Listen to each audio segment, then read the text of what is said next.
আমার জুনায়েদ ভাই শুধু একটা ইশারা দিয়েছে সিং। আরে সিং কি? অর্জুন সিং। অর্জুন সিং একটা মানবরূপী পশু ছাড়া দ্বিতীয় কিছু নয় সে। আপনাদের মানতে অসুবিধা আছে? মানবরূপী একটা পশু। ও সুরাতে সকলে দেখতে মানুষ, কিন্তু ওর খসলত, ওর আখলাক, ওর কথাবার্তা সবসময় হিংস্র। সবসময় কি করে দাঙ্গা লাগবে, ফিতনা হবে, বিদ্বেষী হবে। ওকে কখনো মানুষ ভাবা যায় না, একটা মানবরূপী পশু। সে আজকে কিভাবে একটা সমাজের শান্তিকে বিঘ্ন করছে, এই বিষয়টা আজকে নতুন ফিতনা। আর এর থেকে আরো একটা ফিতনা, সেটা হলো মানুষকে আজকাল আল্লাহ বলে ডাকছে। শুনছেন তো নাকি?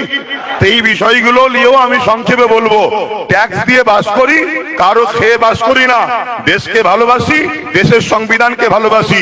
বাকি যারা দেশকে ভালোবাসবে মাথায় রাখবো, যারা দেশের সংবিধানের নয়, দেশের নয়, জুতোর তলায় রাখবো, সে যেই লাট সাহেবই হোক না কেন। এটা আমাদের আদর্শ।